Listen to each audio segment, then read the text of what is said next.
وبركاته نحمده ونصلي على رسوله الكريم أما بعد أعوذ بالله من الشيطان الرجيم بسم الله الرحمن الرحيم قل هو الله أحد الله الصمد لم يلد ولم يولد ولم يكن له كفوا أحد.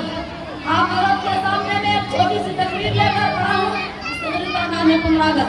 پنراگت بھارت کی آزادی کا دن ہے. یہ دن ہر سال 15 اگست کو منایا جاتا ہے کیونکہ اس دن 1947 عیسوی میں بھارت کو برطانیہ کی غلامی سے آزادی حاصل ہوئی تھی. اس دن کو قوم تعدیل کے طور پر منایا جاتا ہے. آزادی کی جدوجہد میں مہاتما گاندھی، جواہر لال نہرو، پٹیل، سبھاش چندر بوس اور بے شمار گمنام مجاہدین نے قربانیاں دی. 15 اگست 1947 عیسوی کو جواہر لال نہرو نے تحریک لال قلعے پر بھارت کا قومی پرچم لہرایا اور آزادی کا اعلان کیا. آج بھی ہر سال بھارت کے وزیر اعظم لال قلعے پر تقریر کرتے ہیں اور قوم کو درپیش چیلنج اور کامیابیوں پر روشنی ڈالتے ہیں.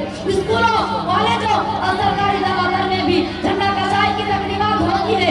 وطنی کے گیت گائے جاتے ہیں اور عوام میں جوش و خروش پایا جاتے ہیں. 15 اگست ہمیں آزادی کی قدر اور قربانیوں کی یاد دلاتا ہے. یہ دن ہمیں قوم اتحادی بھائی چارے اور ملک سے محبت کا پیغام دیتا ہے. میں اپنے تقریر کو ایسے ختم کرنا چاہتا ہوں. وآخر دعوانا الحمدللہ رب العالمین. السلام علیکم ورحمۃ اللہ وبرکاتہ. جے ہند، جے بھارت.